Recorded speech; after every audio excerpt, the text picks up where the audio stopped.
Welcome back to Narrations, the channel where we bring classic movies to life through storytelling. Today, we're diving into one of Alfred Hitchcock's most brilliant thrillers, a film about curiosity, obsession, and the dangers of watching too closely. Rear Window, 1954. Let's step into Greenwich Village, where a man's idle pastime turns into a terrifying discovery. The story begins on a sweltering summer in New York City. L.B. Jeff Jeffries, a professional photographer, is stuck in his apartment with his leg in a heavy cast.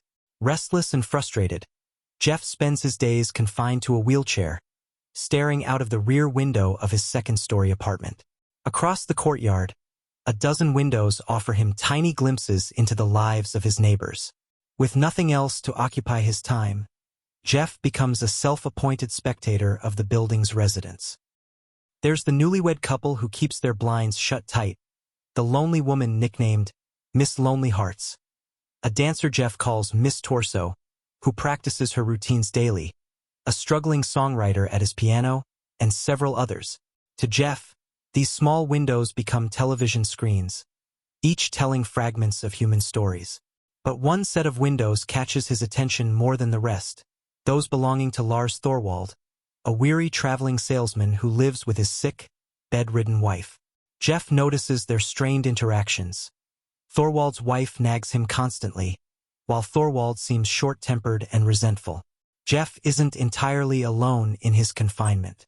He's regularly visited by Stella, his sharp-tongued nurse, who warns him that too much spying on neighbors can only lead to trouble. And then there's Lisa Fremont, Jeff's elegant girlfriend, a fashionable socialite who wants a deeper commitment from him. Their relationship is complicated.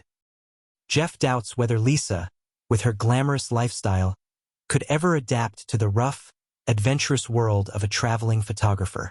At first, Jeff's watching is harmless, even amusing. He chuckles at the songwriter's struggles, feels pity for Miss Lonely Hearts dining alone and pretending to entertain imaginary guests, and observes Miss Torso's many suitors. But soon, his casual pastime darkens. One night during a heavy storm, Jeff notices unusual activity from Thorwald. The man makes several late-night trips carrying a suitcase, leaves the apartment at odd hours, and draws the blinds shut tightly. Jeff also sees him cleaning a large knife and saw. By morning, Thorwald's wife is gone. Suspicion creeps in. Jeff becomes convinced that Thorwald has murdered his wife.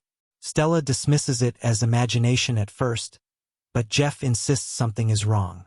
Lisa, too, is skeptical, accusing Jeff of letting boredom turn into paranoia. Yet as Jeff continues to observe, small details add fuel to his theory. Thorwald seems to be packing his wife's belongings, and a neighbor's dog starts digging in the garden where Thorwald has been burying things. Jeff confides in his old army buddy, Detective Doyle, hoping for confirmation.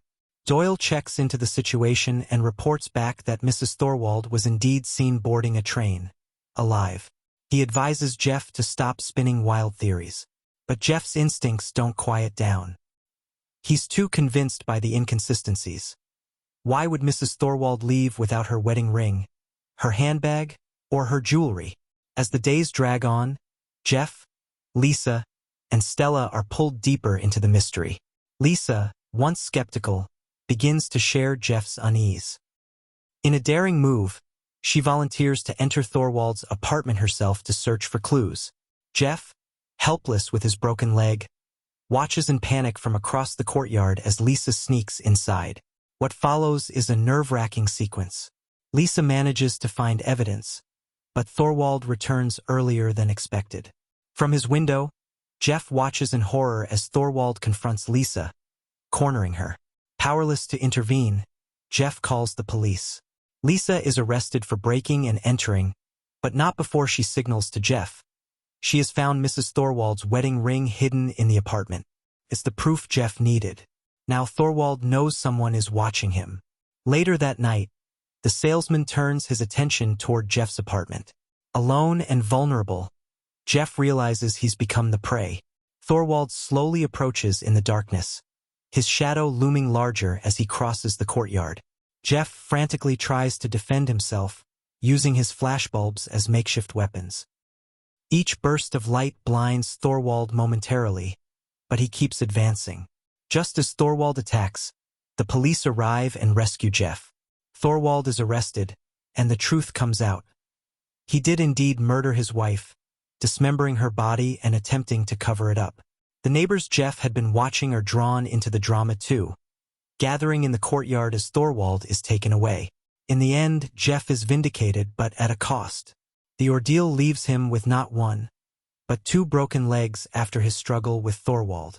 Lisa, however, proves her loyalty and courage throughout the ordeal, bridging the gap Jeff once thought separated their worlds. In the final scene, she sits by his side reading an adventurous book, only to slyly switch to a fashion magazine when Jeff falls asleep, a hint that both of them are willing to meet in the middle. Rear Window closes on this quiet note, but its themes echo powerfully.